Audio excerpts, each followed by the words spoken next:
class started out fairly simply, since the King George V class had just gotten too far down the design line by the time it was clear Japan wasn't going to stick to the naval treaties, and so the Royal Navy was left with battleships armed with 14-inch guns at a time when the Americans were going for 16-inch weapons using the treaty's escalator clause, and the Japanese seemed to be doing the same.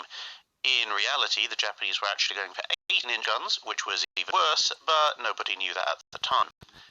Luckily, the King George V class had originally been designed somewhat larger and then trimmed down to fit the treaty, so it was relatively simple to dust off some of the old designs, make a few tweaks, and then come up with a design that carried 16-inch guns. It was impossible to maintain the same speed and protection on the old 35,000-ton limit, but again, luckily, the escalator clause allowed for heavier ships with big guns. The 1938 design for the Lion was in very many ways similar to its predecessor.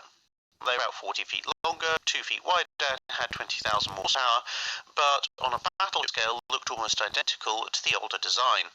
The most obvious visual differences were a transom stern, which was a feature that improved the ship's speed for a given amount of power by creating a wake that forced turbulent water away from the ship without actually weighing anything, and of course there were the 3 triple turrets carrying 16-inch guns, with a pair super firing forward and a single turret at the rear. They would also be slightly faster, with a maximum speed of 30 knots, secondary armament consisting of 8 dual-purpose twin 5.25-inch turrets and 6 octuple 40mm mounts, 15-inch belt armour, and 6-inch deck armour, as in King George V, made the ships very heavily protected as well. It was intended to build a pair of these ships each year, starting in 1938, until 6 ships had been built. The first 2, Lion and Temeraire, were laid down in 1938, with the next pair, Conqueror and Thunderer, having contracts awarded, but were never actually laid down. The final pair of ships didn't even get that far. This was because the outbreak of the Second World War meant construction was suspended in order to devote resources to getting other ships that were closer to completion into service faster and repairing war damage. Much has been the fate of the later Revenge-class ships in the First World War. But by late 1941, some valuable wartime experience had been gathered, and since nothing major had been built, the design was revised to produce a more effective ship.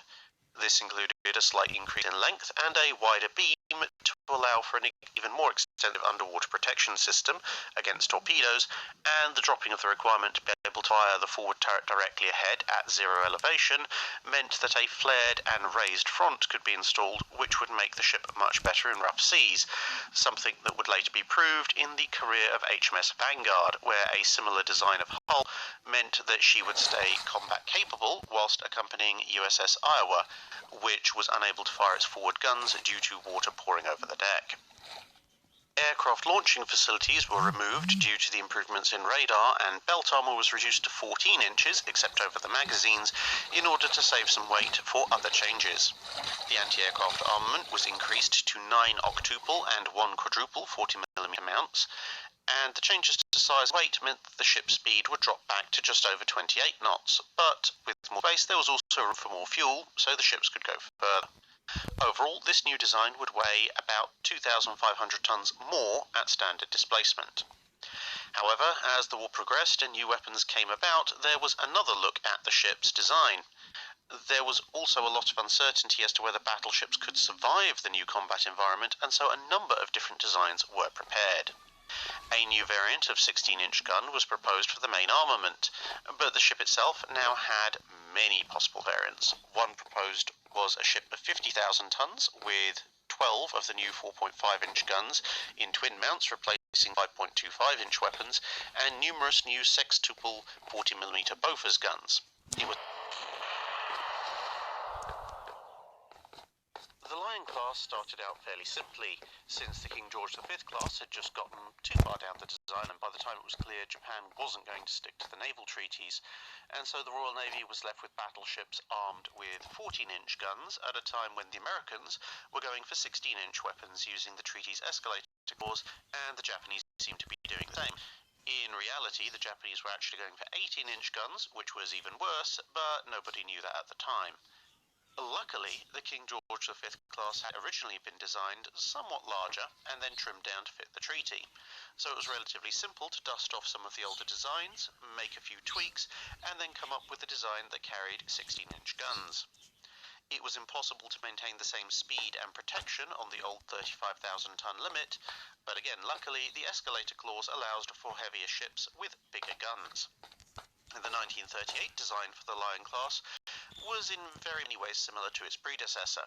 They were about 40 feet longer, 2 feet wider, 20,000 more horsepower, but on a battleship scale looked almost identical to the older design. The most obvious visual differences were a transom stern, which was a feature that improved the ship's speed for a given amount of power by creating a wake that forced turbulent water away from the ship without actually weighing anything. And, of course, there were the 3 triple turrets carrying 16-inch guns, with a pair super-firing forward and a single turret at the rear. They would also be slightly faster, with a maximum speed of 30 knots, secondary armament consisting of 8 dual-purpose twin 5.25-inch turrets and 6 octuple 40mm mounts. 15-inch belt armor and 6-inch deck armor, as in King George V, made the ships very heavily protected as well. It was intended to build a pair of these ships each year, starting in 1938 until 6 ships had been built. First 2, Lion and Temeraire, were laid down in 1938, with the next pair, Conqueror and Thunderer, having contracts awarded, but were never actually laid down. The final pair of ships didn't even get that far. This was because the outbreak of the Second World War meant construction was suspended in order to devote resources to getting other ships that were closer to completion into service faster and repairing war damage. Much has been the fate of the later Revenge-class ships in the First World War.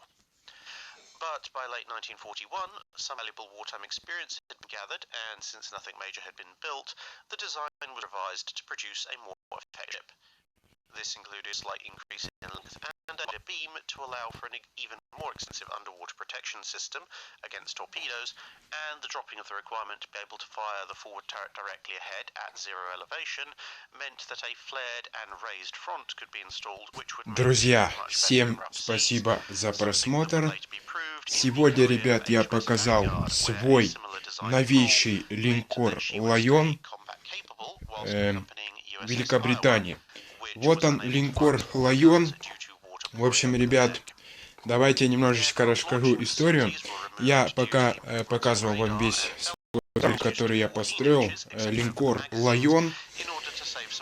Это, ребят, Атлантический океан. Лайон находится в Атлантическом океане, как видите. Видите, какая большая глубина, дна почти не видно. Как видите, посмотрите, какой огромный построил линкор Лайон в Великобритании. И, в общем, ребят, я вам хочу сказать, что есть один факт. В общем, что этот линкор Лайон может встретиться с британский линкор Лайон, который может встретиться с немецким линкором Тирпиц. Я думаю, каждый знает линкор Тирпиц в майнкрафте. Это Бисмарк, короче, только второй линкор типа Бисмарк. Ну, давайте, ребят, не знаю, встретятся ли эти два гиганта, Лайон и Тирпиц. Тирпиц — это класс Бисмарк, только имеющий торпеды. Но кому интересно, может посмотреть в ютубе Тирпиц. Тирпиц. Вот такие вот дела. Возможно, что в этом море, можно сказать, не море, а океане, могут встретиться. Это, в общем, факт. Я не даю вам 100%, но это факт, что могут встретиться Лайон и Тирпиц. Ну, ребят, я вам представил новейшего линкора Лайона. Новейший линкор Лайон. И, ребят, давайте я расскажу преимущества Лайона. У Лайона уже новые орудия, 9 орудий. В общем, у Тирпица 8 орудий. 8 орудий. Но это просто на всякий случай я говорю. Я не знаю, встретятся ли эти два гиганта или нет. Как видите, У Лайона новенькие орудия появились. Это уже 16-дюймовки, 406-миллиметровые орудия. Они стреляют динамитом. Кто хочет, ребят, пишите в комментарии, хотите ли вы, чтобы я показал залп Лайона, новейшего линкора Лайон. Вот такой вот линкор, ребят, я Лайон показал. Можно сказать, вот такой вот линкор Лайон. Пишите в комментариях, как вам Лайончик. Ну и кто победит в бою, если вообще так произойдет. Как видите, Лайон охотится за тирпицем. Поэтому Лайончик у нас находится в Атлантическом океане. Можно сказать, на Атлантике. Вот такие вот дела. Ну, ребят, вы пишите в комментариях, кто из них победит, Лайон или тирпиц. И вот так далее. Ну что ж, понравилось, только подписывайтесь на мой канал. С вами был Брейн. Всего хорошего, до скорых встреч и пока-пока.